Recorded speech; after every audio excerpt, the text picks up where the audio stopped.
আমরা পৃথিবীর যতটুকু জানি তার থেকে হাজার গুণ বেশি এখনো অজানা। আর সব থেকে বেশি অজানা আমাদের চারপাশে থাকা মহাসাগর।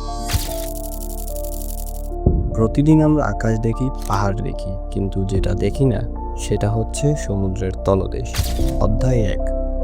পৃথিবীর 80% সমুদ্র এখনো আবিষ্কৃত হয়নি। হ্যাঁ, বিজ্ঞানীরা বলে পৃথিবীর প্রায় 80% মহাসাগরের অংশে মানুষ এখনো পৌঁছাতে পারেনি। তুমি ভাবছো হয়তো এত কিছু আবিষ্কার হলো, কিন্তু সমুদ্রের নিচে অন্ধকার, হিমশীতল আর অদ্ভুত শব্দে ভরা।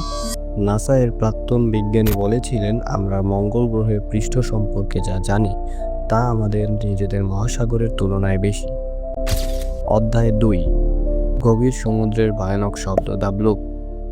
1997 সালে প্যাসিফিক ওশেনে একটি অদ্ভুত শব্দ রেকর্ড হয়েছিল। এই শব্দ এতটা জোরালো ছিল যে 5000 কিলোমিটার দূরের সোনারও এটাকে ধরতে পেরেছিল। এই শব্দের নাম দেওয়া হয় দ্য ব্লু। প্রথমে ধারণা করা হয়েছিল এটা কোনো বিশাল দানবের শব্দ, হয়তো কোনো মেগালডন জাতীয় কোনো গভীর সমুদ্রের দানব, কিন্তু আজও এর প্রকৃত উৎস সম্পূর্ণভাবে প্রমাণ করা যায়নি। অধ্যায় 3। বারমুডা ট্রায়াঙ্গেল, সত্য নাকি প্রোপাগান্ডা? বারমুডা ট্রায়াঙ্গেল আটলান্টিক ওশেনের এমন একটি অংশ যেটাকে শয়তানের ত্রিভুজও বলা হয়। এই জায়গাটি ঘিরে বহু রহস্য রয়েছে। শত শত প্লেন আর জাহাজ এই এলাকায় হঠাৎ নিখোঁজ হয়ে গেছে। কিছুর কোনো চিহ্ন পাওয়া যায় নাই। কম্পাস হঠাৎ করে ভুল দিক দেখাতে শুরু করে। অধ্যায় 4। Electromagnetic anomaly theory.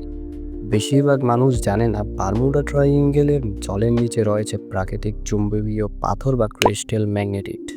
বিজ্ঞানীরা ধারণা করে এই অঞ্চল থেকে বিশাল ইলেকট্রোম্যাগনেটিক তরঙ্গ বের হয়, যা কম্পাসের দিক ঘুরিয়ে দেয়, জিপিএস ব্যর্থ করে দেয়। এটা একটি প্ল্যাসিবল সায়েন্টিফিক থিওরি, কিন্তু প্রমাণ এখনো প্রতুল। অধ্যায় 5। অ্যাটলান্টিসের অদ্ভুত সম্ভাবনা, একাধিক অজানা পানির নিচে স্ট্রাকচার, যেমন বিমিনিরন ভামাস এর কাছে অনেকেই অ্যাটলান্টিসের নিদর্শন বলে ধরে নেন। বারমুডা ট্রায়াঙ্গেলের ঠিক পাশে থাকা এই অদ্ভুত বাঁধানো রাস্তাগুলোর উৎপত্তি আজও রহস্যজনক। কিছু অনুসন্ধানকারী বলেন অ্যাটলান্টিস এর মিথ নয়, বরং এটা সমুদ্রের নিচে ডুবে থাকা এক প্রাচীন উন্নত সভ্যতা। সমুদ্র আমাদের সামনে, কিন্তু তার গভীরতা আমাদের চিন্তারও বাহিরে।